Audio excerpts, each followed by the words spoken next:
তো বন্ধুরা দেখো দুপুরবেলায় খেতে চলে এলাম। আর তোমরা তো জানোই এখন বেশি রান্নাবান্না করতে পারছি না, কেননা বন্ধুরা ওই ফ্ল্যাট নিয়ে পড়েছি। ফ্ল্যাটে রং ফং চলছে, কাজ ফাজ চলছে, একা হাতে দেখতে হচ্ছে। তো যাই হোক, বড়মশাইও দেখছে।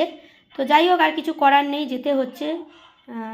আমার নিজের ফ্ল্যাট, দেখতেই হবে, যেতেই হবে। বাচ্চাকেও খাওয়াতে হবে, রান্নাও করতে হবে, সব কিছুই করতে হবে, তাই না? কেউ কি বাইরের লোক এসে দিয়ে যাবে বলো?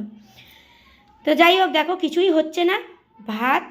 আর এদিকে হচ্ছে দেখো উচ্ছে আলু সেদ্ধ দেওয়া হয়েছে, মেখে নিয়েছি, এটা উচ্ছে আলু সেদ্ধ মেখে নিয়েছি। আর এদিকে হচ্ছে দেখো বন্ধুরা ফুলকপি আলুর তরকারি, দেখো ফুলকপি দিয়ে আলু দিয়ে তরকারি হয়েছে, তেজপাতা দিয়েছে দেখো মা। আর এখানে হচ্ছে দেখো দুটো লঙ্কা নিয়ে নিয়েছি, সেই সেদিন এনেছিলাম সেই লঙ্কা, মনে হয় খুব ঝাল হবে এই লঙ্কাটা। আর এখানে হচ্ছে দেখো শিম আলু দিয়ে চচ্চড়ি, দেখো শিম আছে, দেখো অল্প শিম আছে, বেশিরভাগ আলুই আছে। শিমের তো শিম, দেখো শিমটা ঘেটে গেছে বন্ধুরা। তো যাই হোক, শিম আলু দিয়ে একটা চচ্চড়ি মতন হয়েছে, এটা সকালবেলা মানে রুটি দিয়ে খাবার জন্য এটা হয়েছিল। তো যাই হোক, দুপুরে আছে, এটা খেয়ে নেব। আর এদিকে হচ্ছে ফুলকপি আলুর তরকারি, আর এই যে উচ্ছে আলু, ভাতে ভাত, ঠিক আছে, আর কিছু নয়। আর চিপস আছে এইটুকানি নিয়ে নেব, আরও প্যাকেট আছে, ঢালতে হবে। প্যাকেটটা নিয়ে এসো তো।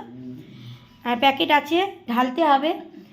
আর চলো, তোমাদের কাদের কাদের খাওয়া দাওয়া হয়নি বন্ধুরা, তো যাও গিয়ে তোমরাও খাওয়া দাওয়া করে নাও, আর আমিও খাওয়া দাওয়া করব।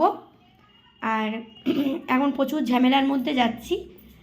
তোমরা অনেকে বলেছো ফ্ল্যাটটা খুব ভালো, যাই হোক অনেক অনেক কষ্ট করেছি বন্ধুরা। জল ঢুকে গেছিলো, তোমরা তো জানো এবছর জল ঢুকে গেছিলো, জলে ভর্তি হয়ে গেছিলো। অনেক কষ্ট করেছি বন্ধুরা, অনেক কষ্ট করেছি। তারপরে তো পুরো উই পোকায় ভর্তি ঘরে, ড্যাম, পুরো আলমারি ফালমারি নষ্ট হয়ে গেছে। আমার 35,000 টাকার আলমারি দিদা দিয়েছিল, আলমারি সেসব পুরো সোফা সব কিছু নষ্ট, রাখো। তো যাই হোক, আজকালকার দিনকালটায় কি জানো তো বন্ধুরা, লোক খারাপ থাকলে কিন্তু খুব হাসি পাবে, মজা পাবে, কিন্তু যখন ভালো থাকবে তখনই কিন্তু ফাটবে। কেন বলো তো? ভালো আছে বাবারে, ফেটে পুরো একদম লুচির মতন ফুলে যাবে। ফোল ফোল, কত লুচির মতন ফুলবি ফোল। ভগবান যাকে যা দেওয়ার তাকে তাই দেবে, হিংসা করে কোনো লাভ নেই।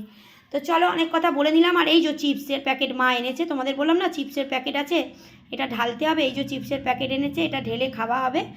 আর এই হচ্ছে আমাদের, কেন ফ্ল্যাটের কাজ চলছে বলে কিছু রান্নাবান্না হচ্ছে না বন্ধুরা। তো চলো, তোমাদের কি রান্নাবান্না হচ্ছে অবশ্যই কিন্তু কমেন্ট করে জানিও। চলো তোমরাও খেয়ে নাও, আমিও খাওয়া দাওয়া করে নিই। আর সকলে খুব ভালো থেকো, সুস্থ থেকো বন্ধুরা, আমার পাশে থেকো। আমিও কিন্তু সবার পাশে আছি, কেমন? তোমরাও কিন্তু আমার পাশে থেকো, ঠিক আছে? চলো, পরের ভিডিওতে আবার আসবো, ভালো থেকো, টাটা।